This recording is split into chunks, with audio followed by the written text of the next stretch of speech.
I almost didn't answer the phone that night. It was a Tuesday in late November, one of those evenings where the cold in Winnipeg has already settled deep into the bones of the city and the light disappears before you've even had supper. I was sitting at the kitchen table with a cup of tea going cold beside me, looking at a photograph of my late wife, Carol, that I keep on the shelf above the radiator. She'd been gone for 3 years by then. A stroke. Fast, the doctor said, as if that was supposed to make it easier. It didn't. My son called just as I was about to bring the cup to the sink. "Dad," he said, and his voice had that careful, practiced warmth that I'd started to notice over the past year. The kind that sounds like love, but feels like a script. "Just checking in on you. How are you doing?" His name is Derek. He's 41 years old, works in sales, lives in a newer subdivision on the south end of the city with his wife, Tamara, and their 2 kids. For most of his life, I was proud of him. I built a small excavation company from nothing, just me, 1 machine, and a contract with the city of Winnipeg. When I was 27 years old, and by the time I retired at 68, it employed 14 people and had a solid reputation across the province. I gave Derek everything I could. University, a down payment on his first house, a used truck when his lease ended, and he said he was struggling. I never counted it. That's not what a father does. But something changed in him after Carol died. Or maybe it changed before that, and I just didn't want to see it. I told him I was fine. I told him the pipes in the basement had been making noise and I was going to call someone. He listened, made the right sounds, asked how I was sleeping. We talked for maybe 10 minutes. Then he said he had to go put the kids to bed, and I said, "Of course. Good night." Kissed them for me. I didn't hang up right away. I'm not sure why. Maybe my thumb was slow. Maybe something in me hesitated. Whatever the reason, I set the phone down on the table face up instead of ending the call, and I stood and walked to the sink, and then I heard it. The call hadn't disconnected. I could hear the sound of a television in the background, a woman laughing, Tamara, and then my son's voice, loose and easy in a way it never was when he was talking to me. "She already signed it all over," he said. "Every last account. She has no idea." More laughter. God, it was so easy. She just trusts me completely. I stood at that sink and I did not move for a very long time. My name is Gerald Kowalchuk. I am 72 years old. I am not a fool, though apparently I had been doing a reasonable impression of one. Let me tell you how we got there. Carol and I built that company together in every way that mattered. She kept the books for the first 15 years while I was out on site. She answered the phones, dealt with suppliers, filed the taxes. When we finally had enough to hire an office manager, she cried a little because she said she'd miss it. That was Carol. She found meaning in the work, not the recognition. When she died, the company had already been sold. We'd sold it 4 years earlier. When my knees started going and I could see the industry changing and the money from that sale, combined with our savings and the RRSPs we'd been building since our 30s, had left us comfortable. More than comfortable. After Carol died, Derek started coming around more often. I thought it was grief. I thought it was my son stepping up, being present the way you're supposed to be when a parent is alone. He'd stop by on Sunday afternoons. He'd offer to drive me to appointments. He started asking questions about the finances, not aggressively, not all at once, just slowly, like a man testing the temperature of water before he steps in.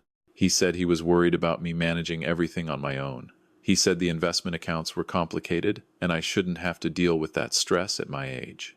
He said Tamara's cousin was a financial advisor, and that maybe I should meet with him, just to simplify things. I said I had an advisor I'd worked with for 20 years, a woman named Sandra, and I didn't need another one. He let it go. Then, about 6 months later, he brought it up again. He mentioned that Sandra's fees were high. He said her portfolio performance had been below average. He showed me a printout, which I later realized compared her against benchmarks that made no sense for my risk profile. He said the family would feel better if everything was consolidated in one place, easier to manage, easier to handle if something were to happen to me. He said the word estate several times, in that tone people use when they want to sound like they're thinking about you and not about themselves. I want to be honest about something. I was lonely. I was 71 years old, and I was living in a house that felt too big and too quiet, and the person I had talked to every single day for 44 years was gone. Derek was my son. Tamara brought food sometimes. The grandchildren called me Dido, and they climbed on my lap. and I loved them more than I had words for. When Derek sat across from me at the kitchen table and told me he just wanted to make sure I was taken care of, I believed him. Not because I was naive, because I wanted to believe him. I signed a form transferring power of attorney over my financial accounts to Derek. I signed paperwork redirecting my 3 main investment accounts to a new portfolio managed by Tamara's cousin, whose name was Ryan, and who shook my hand too firmly and talked too fast. I signed something else that I did not read carefully enough, a document that, as I would later understand, gave Derek the authority to make decisions about the sale of my house without my explicit approval for each transaction, as part of what he described as estate planning pre-authorization. I signed these things over about 6 weeks. Not all at once, a little at a time, each one presented as routine, each one accompanied by Derek's calm, reassuring voice. By the time I heard his voice on that phone that November night, he had more control over my financial life than I did. I picked the phone up off the table. I ended the call. I sat down in Carol's chair by the window. I never sit there. It's always been hers. But that night, I needed to sit somewhere that wasn't mine, and I looked out at the street and the snow and the orange glow of the streetlights, and I let myself feel it. Not the anger. Not yet. The grief first, because that's what it was. Another loss, wearing a different face. My son had laughed at me. I gave myself 20 minutes to sit in that feeling. Then I got up, put the kettle on, and started thinking. I want to be clear about something. I am not an educated man in the formal sense. I finished high school and went straight to work. But I spent 40 years running a business in a regulated industry, which means I spent 40 years reading contracts, dealing with lawyers, navigating liability and municipal codes, and supplier agreements. I know how paper works. I know that signatures matter. And I know that the best position you can be in, when someone has outmaneuvered you, is for them not to know that you know. The next morning I called my lawyer. His name is Frank Deschamps, and he has an office on Portage Avenue, and I have known him for 30 years. I told him what I had heard, and I told him what I had signed. There was a pause on his line that told me everything about how serious it was. Then he said, "Gerald, come in today." I did not call Derek. I did not change my behavior. I did not give him any reason to think anything was different. Frank laid it out for me over 2 hours. The power of attorney was real and enforceable, but it had limitations. It required me to be declared incapacitated before Derek could act fully, and I had not been declared anything. The account transfers were done, but some of them had procedural irregularities that Ryan had apparently missed. The house document was more complicated. Frank said there were grounds to challenge it on the basis of inadequate disclosure, and potentially on the basis of undue influence, given my documented state of grief at the time of signing. He said none of this would be fast. He said none of this would be easy. He said the first thing I needed to do was stop signing anything at all. And the second thing I needed to do was get a cognitive assessment done by my family doctor so that no one could later claim I had been impaired when I made decisions. I went to my doctor that same week. She was not surprised that I was there. She told me I was sharp as I'd ever been, and she wrote that down. I also did something that Frank had not suggested, but that felt right to me. I called my daughter-in-law's mother. Her name is Yvonne. She lives in Brandon, and I had always liked her. We had the kind of relationship where we exchanged pleasantries at family dinners and genuinely meant them.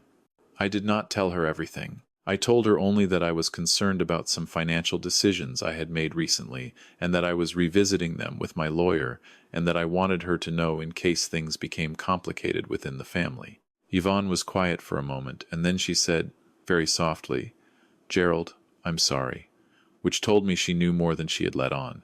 Derek called me the following Sunday as usual. I answered.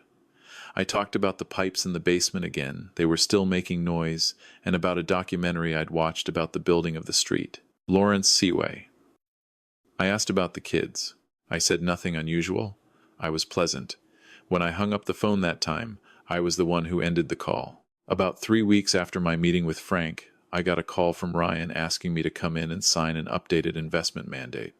He said it was routine. I said I'd have to check my schedule and I'd get back to him.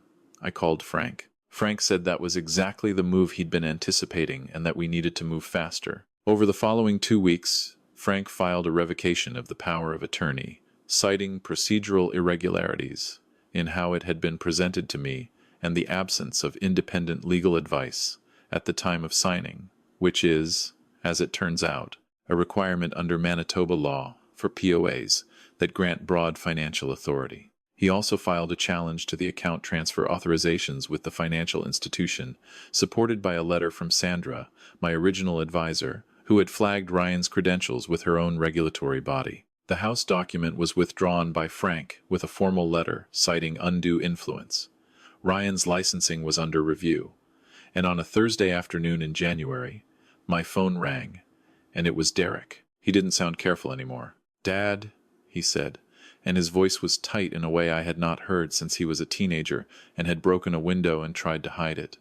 "I just got a letter from your lawyer." I said, "Yes, you probably did. What is this? What are you doing?" I said I was doing what I should have done months ago, which was paying attention. There was a silence.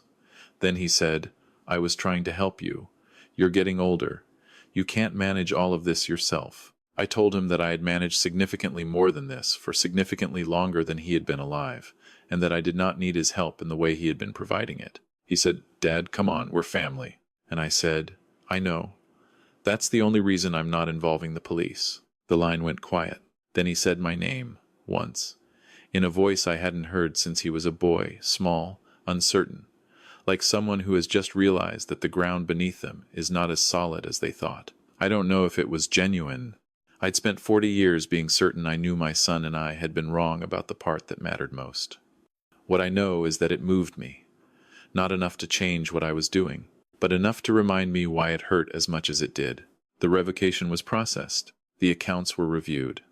Ryan lost his ability to manage my portfolio, and Sandra, to her credit, spent 3 phone calls with me going through everything line by line without charging me for the time. The house remained mine. The document Frank challenged was declared unenforceable. I did not press criminal charges. I have thought about that decision many times, and I believe I would make it again, though perhaps with less certainty than I would have before all of this happened. My reasoning was simple. I have 2 grandchildren who call me Dedo. They did not choose their parents. Whatever happens between Derek and me, they did not deserve to have their father charged with financial fraud. The decision was mine to make, and I made it with my eyes open. Derek and I do not speak the same way we used to. We speak. He came to the house in February, once, and sat at my kitchen table and said he was sorry in a way that was real enough that I did not feel nothing. I told him I heard him. I told him I was not going to pretend the last year hadn't happened, but that I was also not going to spend whatever years I had left being defined by it. He nodded. He looked older than 41. Maybe I do too. Tamara's cousin lost his registration with the investment regulatory body. Tamara and Derek are, as far as I know, still together. Yvonne called me in March and said she was proud of me, and I told her that Carol would have handled the whole thing better and faster, and Yvonne laughed and said she didn't doubt it for a second. I still sit in Carol's chair sometimes, now. Not because something terrible has happened, just because it faces the window, and in the evenings, the light over the street in Winnipeg is something I've always found beautiful, and there's no reason to let a good chair go unused. There are things I know now that I wish I had known earlier, and I offer them not because I think you need to be told, but because I needed to be reminded. A signature is not a small thing. It is not a courtesy or a formality. It is your name on a legal document, and before your name goes on anything at all, you have the right to take that document home, have it reviewed, and say no.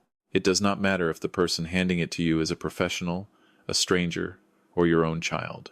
The right to independent advice is not an insult to the person asking. It is a protection that exists because people, even people who love you, are capable of putting their own interests first. Grief makes you vulnerable in ways you do not fully understand while you are in it. Not because it makes you stupid, because it makes you want to trust. It makes you want to believe that the people around you are who you need them to be. There is nothing shameful in that. But it means that the period after a significant loss is exactly the wrong time to make major financial decisions, and if someone close to you is pressing you to do so, that pressure deserves to be questioned. And finally, if something feels wrong, if a voice in the back of your mind says, "Slow down, wait, think about this," that voice has earned your attention. It is not paranoia. It is the part of you that has been paying attention all along. Carol used to say that the most expensive thing a person can do is ignore what they already know. She was right about most things. She was right about that.